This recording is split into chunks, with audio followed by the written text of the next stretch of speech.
Hold fast to your dreams. Hold fast to your dreams. Do not let your dreams go. Your dreams are so important. From about the age of 5, I already knew what I wanted to be in life. To me, it was the most amazing, exciting job ever. I wanted to be a bus driver. Yes, you heard right. I honestly did want to drive kids to school every day. To me, there was just something so exhilarating about controlling a big yellow bus and looking down on all the little cars below. Then I turned 8, and I wanted to be what every other 8-year-old girl cared to be. I had the dream to be a veterinarian. Taking care of little puppies and cute baby kittens was just so appealing to me.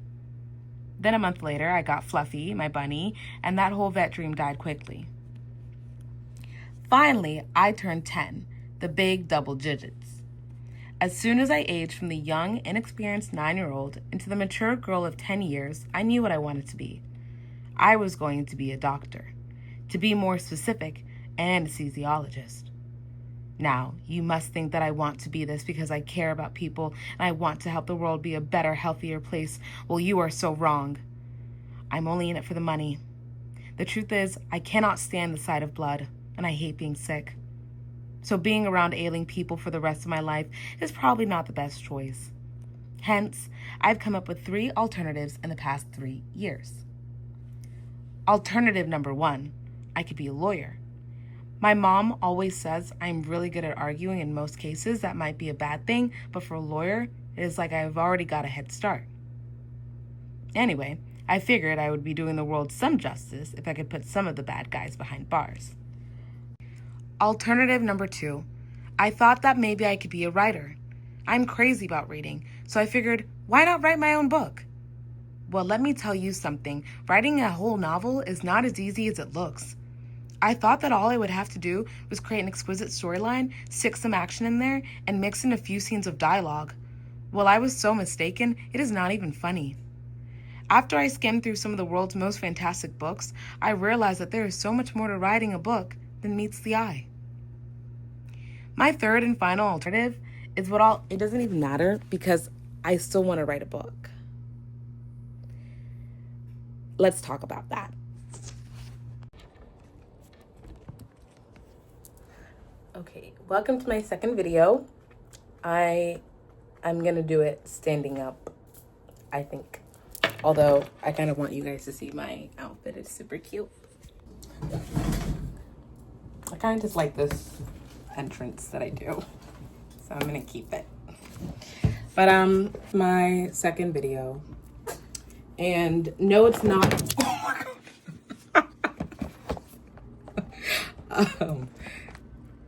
Okay. Here with my second video. And I have no rings on. My fingers are naked.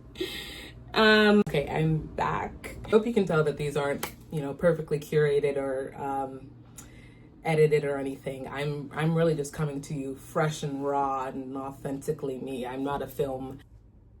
Okay, we're back. We're live. So I have 5 lessons that I have since gathered as I am in my writing journey. I'm a first-time novelist. I have started many drafts before in my life, starting in high school, and have always done in high school, I think I got to 12,000 words. Since then, I would do a little bit of here, an idea. There was something I had about a mermaid novel one time or another. I'd write a chapter or a scene, but I have not ever fully committed to seeing a book from beginning to end, which I have done so since I turned 27, as I mentioned to you guys, right? This is a year of just doing things and getting, tapping back into, I don't see it as discovering parts of myself because this never left, right? But just reconnecting and getting back to my roots, right? I've always loved writing. I've always been a writer since I can remember. It's been one of my it's been one of my talents, one of my top talents, as has been told to me before, but also just something that I know inherently about myself. And, it's something that I've always aspired and dreamed to. And so I'm just going to do it. And here are the things, before I get sidetracked again, here are the things that I have learned about writing. 5 things. I would love for them to be percolating somewhere here. I think that would be very cool if I could do that with the graphics. Somewhere here. Number one, it's actually very difficult to write a book. Let me repeat myself now. It is actually very difficult to write a book. And this might be something that you say, my God, Lola, I could have told you that, right? That's not something that I really need to hear from you. That's not groundbreaking. That's not new news. But I think it just needs to be stated that this is a challenging endeavor. This is not easy. It's not something that, at least for me, I think I've heard about it being or feeling really easy when I've heard about it for other authors, especially some of our greats, right? Some of those folks who we turn to for really classic reads. You'll see often it'll be, and Sally Rooney, who I don't know why I said, I think she's a fantastic author, please, Sally Rooney, please. But when I said greats, in my mind, I was thinking Maya Angelou or, one of the historical greats, right? And versus contemporary. But I think I thought about her because I just read somewhere that her book, it took about 3 months, right? She wrote Normal People or something in 3 months. And I think that's a narrative that we hear a lot. And so for me, I thought, I would just show up, write my little book in 3 months and then go home. And that should be that. I think I can crank it. If I focus on it, I can get it done. But you have so much that needs to be accounted for. Namely, one, just the creative process alone for me is something that has just taken time. It's just taken time. It started with a dream and then it continues from there, right? You also have work. I work full time. You have social obligations, commitments. Sometimes you're sick.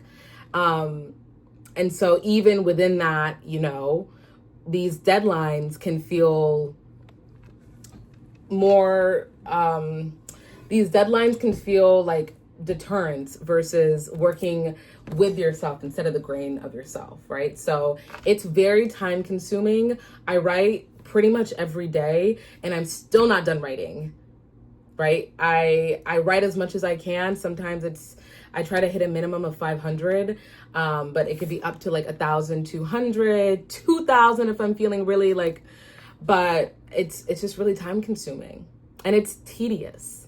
Writing is time consuming and tedious. You just write. You write. And there's some monotony in that I think a lot of us folks who are, very conceptual and we love ideas and I love the idea of building up my world and the characters and, the plot pieces. But I also have to get that from up here onto the page and I have to write it out. And that takes there's a monotony in that I don't think I realized before starting this. I am just writing all the time. And sometimes I even get bored of writing and I love writing, but it can be boring, but that's okay. Because that's just part of the process, right? It's also it can be very lonely and isolating. And this is something that I will talk further about in the second point. But overall, it is challenging and it requires a lot of discipline and grit and stamina. If I went off of motivation alone, this book would actually never get done. There are times when I have to force myself to write. There are times when I have to sit down and say, no, you cannot do this other thing that feels better than procrastinating. You need to sit down and write it out, right? And it requires for me routine, structures, and just forcing myself to do it, even when I don't want to. And that's, I think, the discipline over the motivation. Because the motivation is there in theory and in my heart, but in reality, it's the discipline and the grit, just bearing down and doing it. And usually I can get into a flow. But yeah, so that is my first lesson. My second lesson is that it can be very lonely if you let it. Writing can be very lonely and isolating if you let it. It is so important to find community in this journey. For me, that's looked like writing meetups. I work really well alongside other people. It's very motivating for me to know that somebody else is working, especially as it pertains to writing. It could be a screenplay, it could be a memoir, it could be whatever, but just as long as I know you're there, you're writing, it helps me a lot. And so I found a lot of meetup groups via Meetup. I found a lot of silent writing groups via Meetup. And it's been great. I have a couple of standing ones. One's on Monday at 10 a.m., Saturday at 10 a.m. And we just hop on and we write for an hour together, and then we share out afterwards. And these are people I've never met before in my life. I don't know much about them outside of what they're working on, but I feel so grateful and supported by them and for them. And I've also solicited like writing groups in person. I have a group on Sundays that I work with, or there's a writing meetup that happens one Sunday out of the month. But through that, I've connected with other folks, and now I have a standing meetup that goes on every Sunday where we meet up and we write together. And I also have friends in their own creative journeys. So it's been really interesting because a lot of my friends, I mean, we're all the same age, I guess, and have had like some similarities in our trajectories. And we are in this creative period of reconnection, not discovery, because we never lost it, right? I think if you're a creative, you are always a creative. I've always loved creation and art and writing, and that's always been there, but I'm tapping back into it, and so are a lot of my friends. And so we've also been like using each other to keep each other motivated, keep each other accountable through this process, which has really helped. Number 3. This is actually one of my favorite ones. Something that I've learned about writing is that you won't always know what you're writing about. This was something that and that's okay. You won't always know what you're writing, and that's okay. Because that's actually a specific type of writing that I did not know about, and that was only told to me through my newfound community that I've linked up with, right? One day I was sharing out, I'm writing this scene and it's going this kind of way, and I don't really know where it's going, but like I'm along for the ride. And I actually had been okay with not knowing where things were going, because at the end of the day, it's my first novel and I just have to get the words on the page.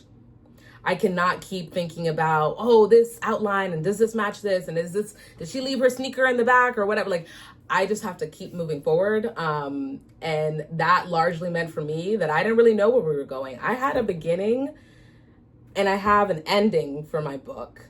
I had that before going in the book, but everything in the middle, baby, has really been me just figuring it out alongside the characters. And there were times that there were new characters involved and I didn't even know who they were, where they came from. Who is this guy? And what does he have to do with the book? I don't know. We'll figure it out. And apparently that's a kind of writing. It's called being a discovery writer. And so some of your faves might actually be discovery writers as well. Apparently Stephen King is a discovery writer. And George R.R. Martin, which I hope he finishes his book at some point, is also a discovery writer. This just means it's called discovery or gardener or pantser. And these are just folks who typically have like loose ideas and concepts and plots, but don't have it so strictly outlined. And it can create for really great pacing. It can create for really great dynamic characters and plot points, but mostly pacing and characters, because we are also discovering in real time what's going on. Which that has actually been my experience almost the entire book. I don't know what's happening next. I will have to figure it out myself. I will be waiting and seeing alongside everybody else. The other version of that is called the outliner, where they have things really, outlined to a T, detailed. There's X, Y, and Z happening. And that can create for really great plot twists and climaxes and surprises and things like that, because things are already mapped out. They're just fleshing out the details. So you won't always know what you're writing, and that's okay. Okay.